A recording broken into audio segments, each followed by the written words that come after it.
첫 시간 주님께 안녕하세요. 대강교회 오훈 목사입니다. 5월 8일 목요일입니다. 하나님 우리에게 주신 말씀은 열왕기상 7장 1절에서 12절까지 말씀입니다. 솔로몬이 자기의 왕궁을 13년 동안 건축하여 그 전부를 준공하니라. 그가 레바논 나무로 왕궁을 지었으니 길이가 100규빗이요 너비가 50규빗이요 높이가 30규빗이라. 백향목 기둥이 4줄이요 기둥 위에 백향목 들보가 있으며 기둥 위에 있는 들보 45개를 백향목으로 덮었는데 들보는 한 줄에 15이요 또 창틀이 3줄로 있는데 창과 창이 3층으로 서로 마주대하였고 모든 문과 문설주를 다 큰 나무로 네모지게 만들었는데 창과 창이 3층으로 서로 마주대하였으며 또 기둥을 세워 주랑을 지었으니 길이가 50규빗이요 너비가 30규빗이며 또 기둥 앞에 한 주랑이 있고 또 그 앞에 기둥과 섬돌이 있으며 또 심판하기 위하여 보좌의 주랑 곧 재판하는 주랑을 짓고 온 마루를 백향목으로 덮었고 솔로몬이 거처할 왕궁은 그 주랑 뒤 다른 뜰에 있으니 그 양식이 동일하며 솔로몬이 또 그가 장가든 바로의 딸을 위하여 집을 지었는데 이 주랑과 같더라.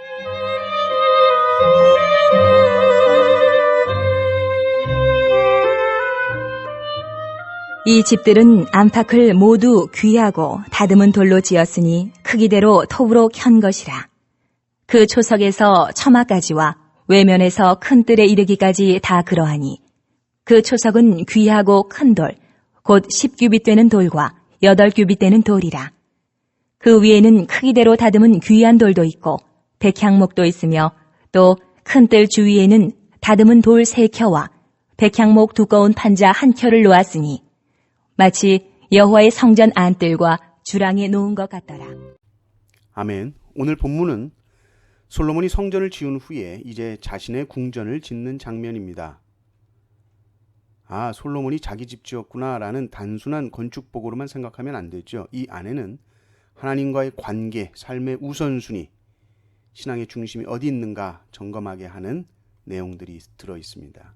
1절을 먼저 보십시오. 솔로몬이 자기의 왕궁을 13년 동안 건축하여 그 전부를 준공하니라. 바로 앞절 6장 38절을 보면 솔로몬이 7년 동안 성전을 건축하였더라 하고 그 다음 절 7장 1절을 보면 솔로몬이 자기의 왕궁을 이렇게 자기의 왕궁을 좀 강조하는 느낌이 들죠. 13년 동안 건축하여 그 전부를 준공하니라 이렇게 나옵니다. 물론 건축한 횟수만을 가지고 판단하기는 성급할 수 있지만 그리고 성전을 먼저 건축하지 않았냐. 솔로몬은 신앙 우선이다.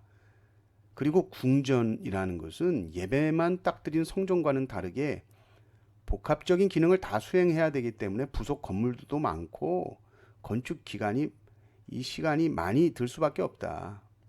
긍정적으로 보시는 분들도 있습니다만은 성경 전체의 분위기와 또 이 열왕기 상하의 이 흐름, 맥락이 솔로몬이 점점 자기 영광을 추구하는 경향으로 갑니다. 그것을 부인할 수가 없죠.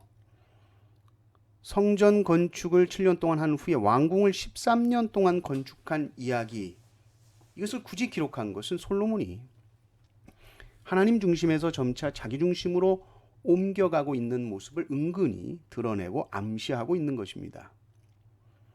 2절부터 보면 레바논 나무로 왕궁을 지었다 하면서 왕궁 건축을 묘사하는데 건축 양식도 당시 시리아 지방의 건축 양식을 차용해서 아주 고급스럽게 잘 지었죠. 웅장하고 재료들도 아주 화려합니다. 그런데 그것뿐이죠. 성전을 건축할 때 언급되면서 나왔던 하나님의 임재, 하나님의 말씀, 이런 단어들은 등장하지 않습니다. 더 심각한 것은 8절부터 시작되죠. 8절을 보면 솔로몬이 거처할 왕궁은 그 주랑 뒤 다른 뜰에 있으니 그 양식이 동일하며 솔로몬이 또 그가 장가든 바로의 딸을 위하여 집을 지었는데 이 주랑과 같더라. 세속과의 타협이 시작됩니다. 애굽의 공주 바로의 딸을 위해서 또 다른 궁을 짓습니다. 이것은 명백하게 하나님의 말씀을 거스르는 일이죠. 이제 본격적으로 이 여인들을 통해서 솔로몬이 산당 짓고 우상 섬기는 일이 시작되는 겁니다. 분명히 신명기 7장에 이방 여인과 통혼하면 그는 여호와를 떠난다 경고하고 있습니다. 이 일이 시작된 것이죠. 또 12절도 보시면 마지막에 마치 여호와의 성전 안뜰과 주랑에 놓은 것 같더라. 이렇게 나와서 이 왕궁의 구조를 이 성전과 비슷하게 했다는 이야기를 하죠.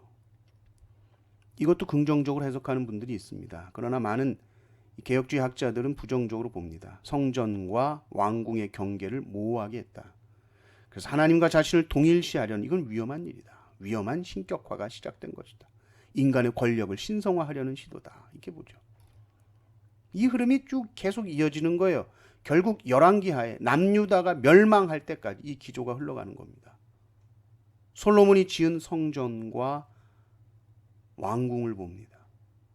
비슷하게 지었죠. 그런데 성전에 거하시는 하나님이 왕궁에는 거하시지 않습니다. 성전에는 하나님의 언약의 말씀에 순종할 때 하나님께서 임재하시겠다 말씀하셨지만 왕궁은 이미 말씀에 불순종하는 모습이 가득한 것이죠. 성전처럼 지었다라는 것이 아주 의미심장합니다. 성전처럼 지은 것이 중요한 것이 아니죠. 그 안에 하나님의 임재가 없다면 그저 자기 왕궁일 뿐이요. 왕 되신 하나님을 자꾸 주변으로 밀어내는 삶을 사는 모습을 보여주는 겁니다. 성전처럼 보이는 것이 중요한 것이 아니라 참으로 우리의 삶에 하나님의 임재가 가득해야 되고 성령의 내주하심으로 말미암아 우리가 참된 성전이 돼서 우리 삶 전체가 성령 하나님께 다스려져야 되는 줄 믿습니다. 우리의 삶은 성전으로 삽니까? 성전처럼 보이는 자기 왕궁입니까? 성령님과 함께 오늘 하루 성령으로 사시는 시간 되시기를 주님의 이름으로 축원합니다. 아멘.